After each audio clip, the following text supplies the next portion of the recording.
Bihar communist party के SUCI Paru विधानसभा क्षेत्र के उम्मीदवार नन्नकसा WC न्यूज के पत्रकार मुन्ना कुमार से बातचीत करते हुए उन्होंने क्या कहा, पारू से देखिए WC न्यूज की खास रिपोर्ट।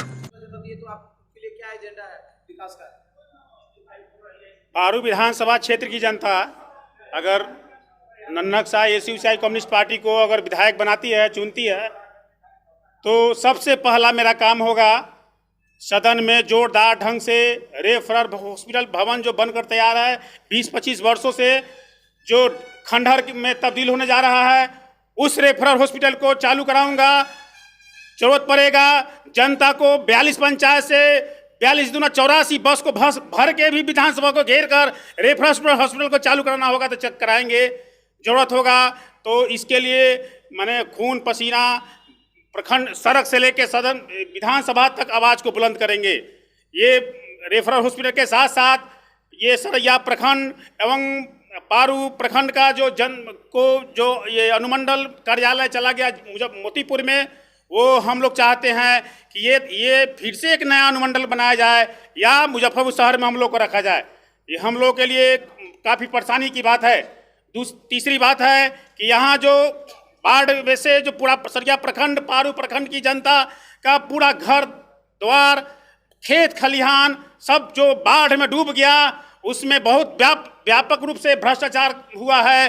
अनुश्रवण समिति के द्वारा भी हुआ है। वो जो रिपोर्ट दिया उस रिपोर्ट की भी अनसुनी की गई है। इस सब के खिलाफ इलेक्शन समाप्त होगा, इसके बाद हम लोग आंदोलन में उतरेंगे और हमारा एकदम ये जो जनता का जो हकमारी किया गया है, ये बाढ़ के में डूबे हुए किसान मजदूरों का जो हकमारी हुआ है, उनका जो बाढ़ का सहायता नहीं मिला है, खाद बीज नहीं मिला है खेती करने के लिए, कीटनाशक दवा नहीं मिल रहा है, ये सभी के लिए माने सरैया प्रखंड कार्यालय को अनिश्चितकालीन के लिए घेरने का कार्यक्रम लेने जा रहे हैं।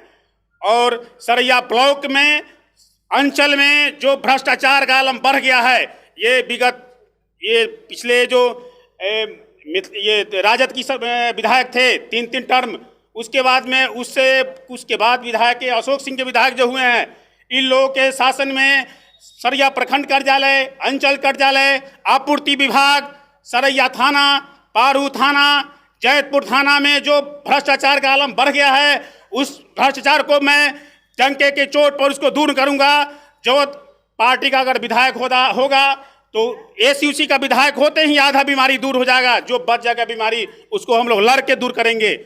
और जो भी ये समस्या जो है, अपराध बढ़ रहा है, जुल्म अन्याय बढ़ रहा है, किसान मजदूरों, ये शिक्षा को सवाल को ले लीजिए, शिक्षा को बर्बाद किया जा रहा है, स्वास्थ्य को बर्बाद किया जा रहा है।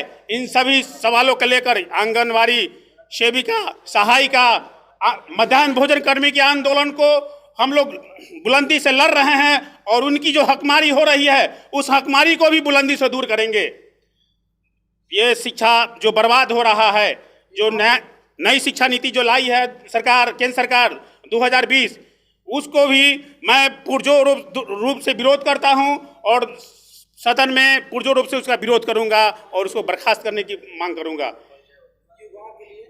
युवाओं जो रोजगार हमारा बहुत बड़ा पीढ़ी जो बीटेक इंजीनियरिंग किए हुए विद्यार्थी लोग, ये बेरोजगार लोग जो चपरासी का स्वीपर के नौकरी करने के लिए बात है, ये तो बहुत बड़ा कलंक है मेरे केंद्र सरकार पर। जो पिछले बार बोले थे 6 साल पहले, ये नरेंद्र मोदी इधर हाल फिलहाल में बोले कि प्रत्येक साल 2 करोड़ नौजवानों को नौकरी दूंगा। कहाँ गया उनका नौकरी? बिहार सरकार की बात लीजिए, ये बिहार सरकार जो कोरोना में इनका जो रोल हुआ है, बिहारियों के साथ, जो प्रवासी मजदूरों के साथ जो इनका व्यवहार हुआ है, वो सभी व्यवहार अकल्पनीय है। ये ऐसा होना नहीं चाहिए था। ये पूरा निंदा के पात्र हैं हमारे। और रोजगारों को रोजगार देने का तो दूर, पूरी तरह छटनी किया जा रहा है, रोजगार को समाप्त किया जा रहा है। उस रोजगार के लिए भी जन आंदोलन का रूप हम देंगे और व्यापक जन आंदोलन के बल पर हम रोजगार का सृजन का डिमांड करेंगे। मेरा नाम नन्नकसा हुआ, मैं सरैया चौक पर मेरा घर हुआ और SUCI पार्टी से 1985 से जुड़ा हुआ हूँ, संघर्ष कर रहा हूँ। सरिया व्यवसायी संघ के सचिव भी हूँ। पिछले कई वर्षों से संघर्ष मैं कर रहा हूँ। जो जुल्म अन्याय हुआ है, सरिया के दुकानदारों के साथ जुल्म अन्याय हुआ है, अपराधियों के द्वारा जो रंगदारी का डिमांड किया गया है, उन सभी सवालों को लेकर बार बार मैं संघर्ष किया हूँ। और मेरे साथ पूरा सरिया के दुकानदार साथी हैं, मेरे साथ अमन पसंद लोग हैं और बुलंदी के साथ हमारे साथ खड़े हो रहे हैं। जो भी उम्मीदवार खड़ा है, पैसे के बल पर चाहते हैं चुनाव जीतना, वो दम नोट वायरल भी हो रहा है वीडियो, पैसा दे देकर वो लोग वोट खरीद रहे हैं। और ये एसयूसी का उम्मीदवार, हम लोग चंदा लेकर जन संग्रह करके वोट भी मांग रहे हैं, सहयोग भी मांग रहे हैं और बुलंदी के साथ हम लोग चुनाव मैदान में आगे बढ़ते हुए चल रहे हैं। मैं लाल बाबू महतो, एसयूसीआई कम्युनिस्ट के बिहार राज्य कमेटी सदस्य। एसयूसीआई के द्वारा यदि पारो विधानसभा से ननकसा प्रत्याशी हैं और यदि विजय होकर जाते हैं तो एसयूसीआई का राइट बैनर करो ना जी, क्या उनका देखिए रोजगार के बारे में क्या है?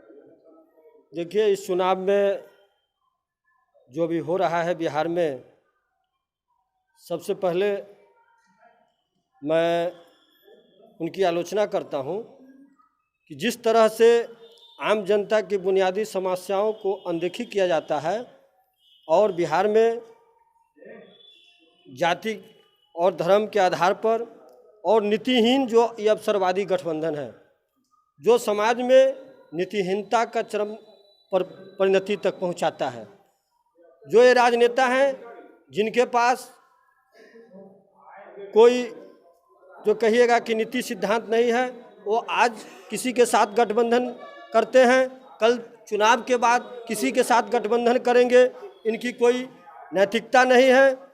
इस परिस्थिति में हम एसयूसीआई कम्युनिस्ट के लोग आम जनता को आगाह करते हैं कि ये बिहार में जिस तरह से बेरोजगारी है, गरीबी है, ये महंगाई है, जिस तरह से औद्योगिकरण नहीं हुआ, इसकी पूरी तरह जो भी सत्ता में रहे हैं, ये कांग्रेस की सरकार, राजद की सरकार और भाजपा और नीतीश जी की सरकार, और ये सभी जिम्मेवार हैं क्योंकि उन्होंने आम लोगों के लिए जो शिक्षा का दरवाज़ा है, इन्होंने शिक्षा को निजीकरण करने की पूरी छूट दे दी।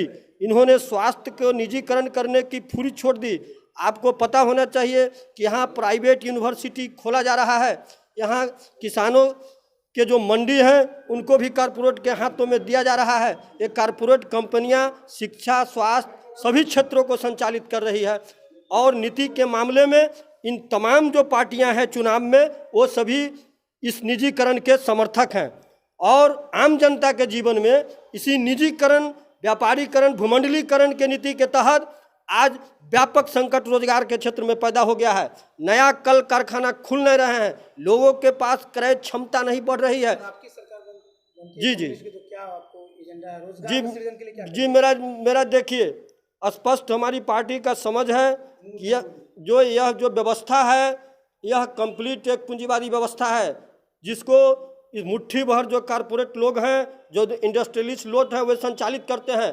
और इस संस्था में जब तक नीति को बदला नहीं जाएगा और जब तक संसदीय व्यवस्था में जो गरीब वर्ग का, जो किसान के प्रतिनिधि उसमें शामिल नहीं होंगे, हम आम जनता से अपील करते हैं कि ऐसे प्रतिनिधियों के, जो किसान मजदूर के प्रति उनकी निष्ठा है, जो उनके नीति सिद्धांत को मान रहे हैं, ऐसे लोग अगर आते हैं तो ये निजीकरण के खिलाफ करेंगे, ये भूमंडलीकरण के हम खिलाफ करेंगे।